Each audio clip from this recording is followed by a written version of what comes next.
One of the biggest challenges for the theatre, in my opinion, will be to carry on and look after the canon of work that it already has in its possession.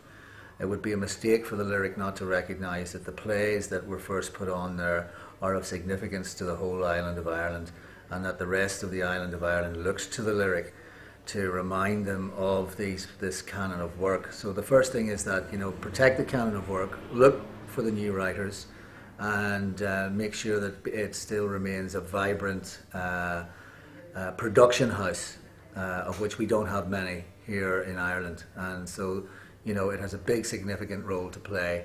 The new site looks fantastic. It looks big and it looks open, and I'm looking forward to seeing what, because the old site did have its, and the old theatre did have its limitations. So I think it's a very exciting period. But I think the Lyric has to, remember that it has a real proper position in the island of Ireland in terms of, punching well above its weight, and that the fact that it is a production house and it does have a proper canon of work to look after. So I think it's got lots of challenges, but I think the people are there to rise to the challenges. Certainly the talent is there, the writers are there, the actors are there. We just have to make sure we channel all that now into the new theatre and preserve its identity, that it's, over the last 30 years, through some very difficult times, it's managed to rise above everything. Obviously, the host for new theatre is that people go to it, because there's no point in doing theatre if people don't go. The people really want to go and see what's on. For people to want to go and see what's on, we have to really sell it and make it interesting, and not just local theatre, international theatre. That would be my hopes, that people really use the theatre and go to the theatre. I think it's a great thing for Belfast.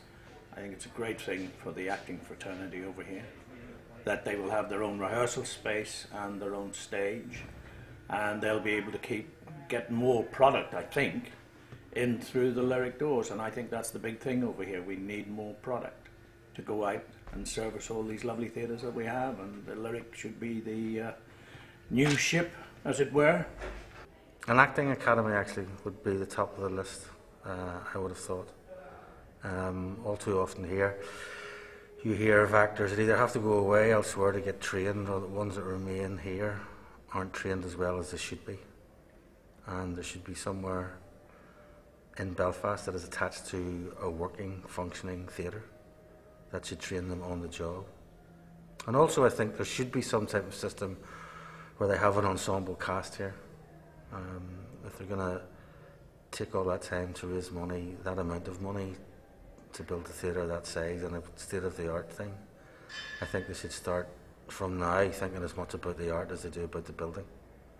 Well, I think the most important thing about having a new theatre is, and it's the same thing I would say about the church, and I'm not religious, is that the building is not the most important thing. It's about the people who come into it and what happens in it and the spirit that's in it. And the idea of having a new theatre that encapsulates our entire community now, and our community has really changed.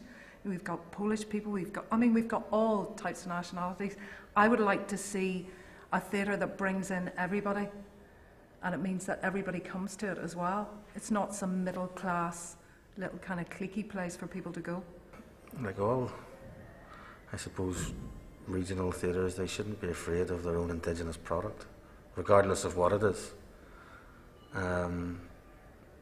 If a theatre is situated in Belfast, you would like to think that most of the playwrights in Belfast would get a fair crack of the whip there, and would be allowed to put their work on there. And the people wouldn't be afraid of that. I think that's been a problem before, in that places like the Lyric haven't had the courage they should have with what they see as younger writers. Which I don't necessarily like that term, because the younger writers are talking about aren't really that young. And that, I mean, like anybody else, you want to see. I think that if you have a building that size, if you're prepared to put that amount of money into it, I think that you should employ, whether they're writers, directors or actors, as many of your indigenous working population that you can. And should do it. I think there's some type of moral obligation to do that, actually.